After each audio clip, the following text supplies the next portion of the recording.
4 videos, 1 argument. Video 1. Your body is one continuous structure, and a restriction in any layer propagates through all of them, encoding dysfunction into your skeleton over time.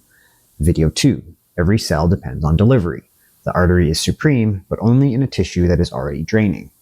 Video 3. The nervous system is the command layer, and a restriction doesn't just stiffen a joint, it corrupts the map, facilitates a spinal segment, and alters an organ at that level. Each of these videos described a mechanism. This one answers the question all 3 were building towards.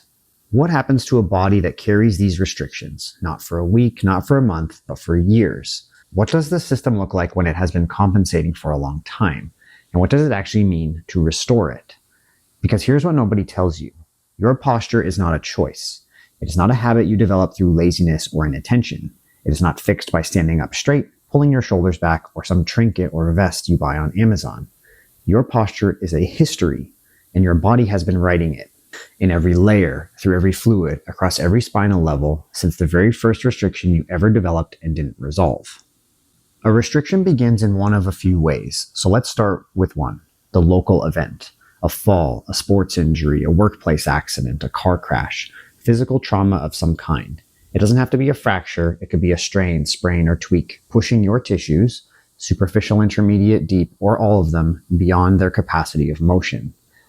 Fascial tension alters around that. The nervous system detects the change in afferent input quality and generates a protective response. Increased local muscle tone, potentially creating a facilitated spinal segment or restriction in an extremity joint. At this stage, the restriction may be entirely asymptomatic. The system absorbs it. Life continues. But here's what happens next that's not usually explained. Your body doesn't simply tolerate a restriction and leave everything else alone. It incorporates it. The nervous system updates its map of the body to reflect the new restriction and position, and thus reality. Muscle recruitment patterns shift to route around the restricted segment or joint. Load distribution through the joint changes, and as we covered in video 1, bone begins to remodel according to the new load pattern, encoding the compensation into its own architecture through Wolff's law. This restriction is no longer local. It has become a reference point, or a fixation, around which the rest of the body organizes itself. Add some time, 6 months, a year, a decade. The compensation has been running long enough that it feels like normal. The body has adapted so thoroughly that there is no conscious awareness of anything being different. The original restriction is probably not painful. The system compensated successfully enough that the alarm was quieted. But the pattern is still there, still influencing every movement, still altering every load calculation your body makes. The tissue has changed, fascia has thickened, muscle and ligaments have shortened, the bone has altered. And it's not only physical events that write this history. The second way, as we covered in video 3, is visceral afferents converging at the same spinal levels as somatic ones. A chronically irritated organ, say your liver or stomach at T6 to 9, or a dysfunctional colon at T11 to L1. They create facilitated segments through the same mechanism as a mechanical restriction. Sustained visceral afferent input lowers the firing threshold of that spinal level. The spinal and paraspinal muscles of that segment increase in tone. The segment becomes restricted, not from an injury, but as a reflex from disease. A segmental restriction will develop, not from a fall, not from repetitive strain, but from an internal organ contributing its signal to the same spinal relay. Do you know any young women diagnosed with PCOS, or PMOS now, or endometriosis who suddenly have scoliosis? I don't think that's a coincidence. The third and least interesting is the repetitive use restriction. Small range of motion, repetitive actions over long periods of time will limit the range required by your tissues, and they ultimately lose their ability to be mobile. Sitting at a desk all day, week, month, or year is a prime example of this. Sitting hunched over will lead to the inability for your abdominal and pectoral muscles to lengthen sufficiently.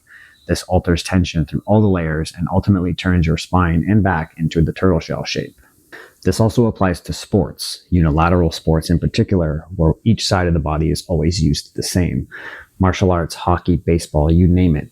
These all develop movement patterns through the body and lead to restriction patterns, postural changes, and potentially somatovisceral dysfunction. Most people have some combination of all 3 of these mechanisms: injury, disease, or repetitive use, or multiple of them, forcing their bodies to generate some very complex postural patterns. Your posture isn't a choice, it's a history, written in every layer by every restriction, every injury, and every organ that has ever spoken through your spine. The physical autobiography your body carries today is the accumulated record of everything it has encountered and compensated for, physical and visceral, since childhood. Use my face as an example. There is a subtle curve to the left. It's subtle because I'm not that old yet. But why? Tension. The left side of my face experiences more tension than the right. The bones have been pulled down, gliding the sutures between my parietal, temporal, zygomatic, and maxilla bones, eventually altering their shape in response to that tension. Why is there more tension there? Well, my neck is bent to the left. My upper back is bent to the right, altering the muscle tone into the left side of my neck. Why are those bends there? Previous injuries and years of kickboxing, always looking to the left. You can see how asking why will lead us further down the dysfunction chain, and you can get as specific as the anatomy allows. Just consider how that tension and compression difference acts on my carotid arteries, my jugular veins, my vagus nerves. The list goes on.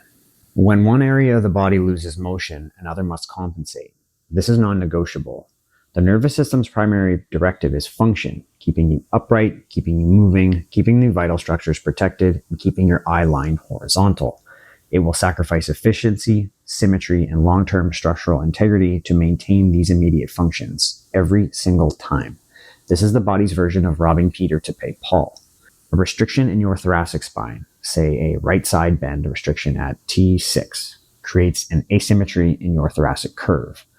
To maintain an upright head and level eyes, the body must compensate.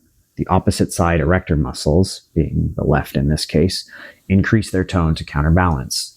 Your thorax straightens, but that load must go somewhere, so it goes up, down, or both. The load through your lumbar spine shifts. The pelvis tilts to accommodate. The hip on one side bears more load than the other. The knees track differently. The ankles pronate or supinate to close the gap between the foot and the floor. This is a single thoracic restriction producing compensations through the lumbar, the pelvis, the hip, the knee, and the ankle, all from a segment that may have never produced a single day of back pain. Back to our example, let's go to the other direction. The same thoracic restriction alters your rib mechanics on one side, changing the tension through the scalenes and sternocleidomastoids on both sides. The shoulder girdle shifts, the cervical curve adapts, the occipital atlantal joint, where your skull meets your spine, compensates to level your eyes and vestibular apparatus. The cranium sits asymmetrically on a cervical spine that has been compensating for a thoracic restriction. We just connected your mid-back to your ankle and your headaches. This is where the unpredictability of compensation patterns matters most. These cascades do not follow a predictable linear sequence. Different people prioritize differently because they have different histories. Two people with an identical thoracic restriction will compensate in different directions based on their individual structural histories, their dominant movement patterns, their previous injuries, and the state of their visceral nervous system at the time the restriction was developed and beyond. This is why the same body patterns or restrictions in 10 different people can present with 10 entirely different symptom pictures, and why the symptom is almost never the whole story. The compensation works until it doesn't. The system can maintain the pattern for years, silently, asymptomatically, adapting and readapting until one structure reaches the end of its compensatory capacity. Then something gives. The knee that has been tracking slightly wrong for 5 years develops pain, or worse, ligaments tear. The shoulder that has been carrying excess tension from a thoracic restriction develops tendinitis, or tears a tendon under load it should have easily tolerated if the system was balanced. The event that broke the structure was not the cause. The cause was the compensation pattern that exhausted it, but that event becomes a new cause into the compensation system. And now for the question the entire series has been building toward. If posture is a history, and compensation is a survival strategy, and the symptom is the last domino in a chain that may stretch back years, what does genuine restoration actually look like? It does not look like fixing the symptom. Removing the pain, while valuable, addresses the smoke detector, not the fire.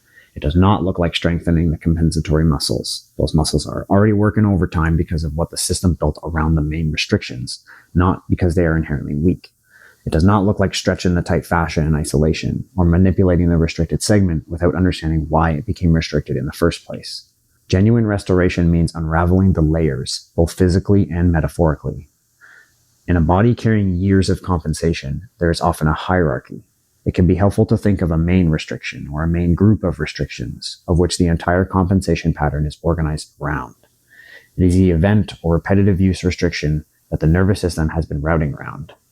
If you treat only the compensation to that problem, the chain and the system rebuilds the compensation pattern because the main restriction is still there, still corrupting the map, still generating the protective response the entire pattern was built to manage. The goal is to find and fix the main restriction pattern and its compensations, freeing them from their organizational anchor. This is not always simple or obvious. Layers of compensation, especially for long-standing issues, take time to unravel. Just like in video 1, from superficial to deep and from large body restrictions to focal segmental ones. The effects are not always immediate, and they rarely resolve in one session of treatment. But the pattern begins to lose its anchor in your body.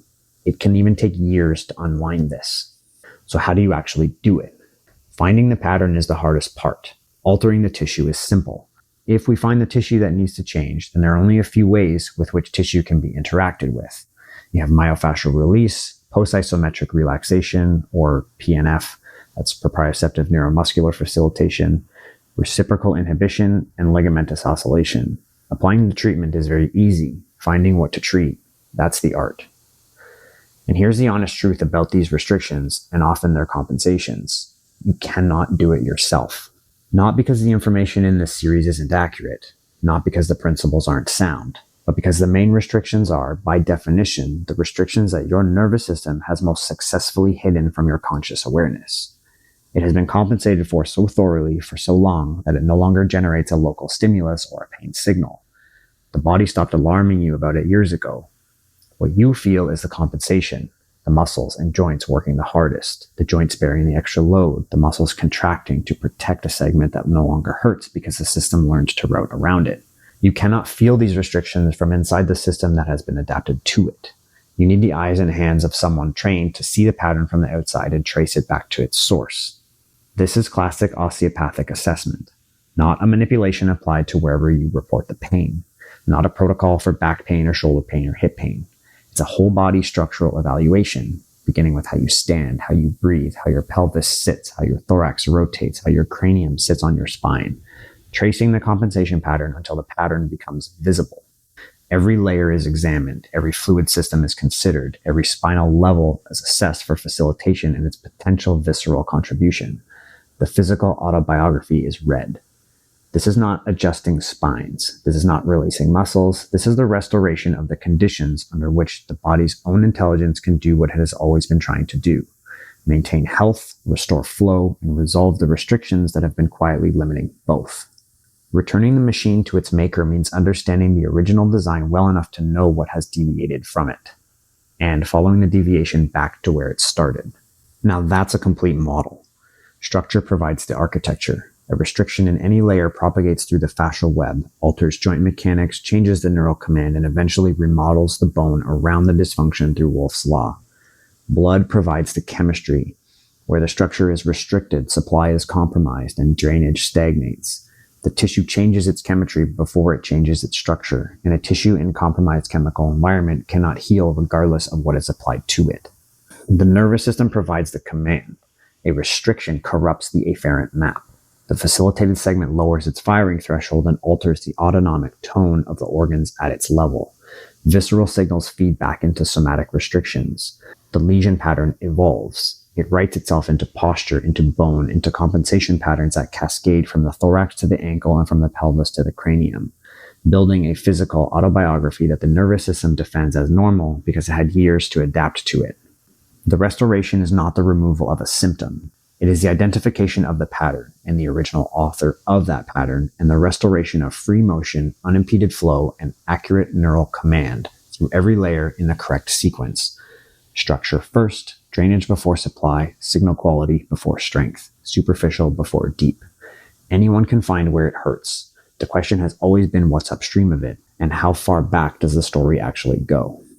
This is the final video in the osteopathy series. If you followed all 4 from the beginning, you now have a better framework for understanding why a body develops pain, how it compensates, and how compensation eventually fails, and what genuine restoration requires.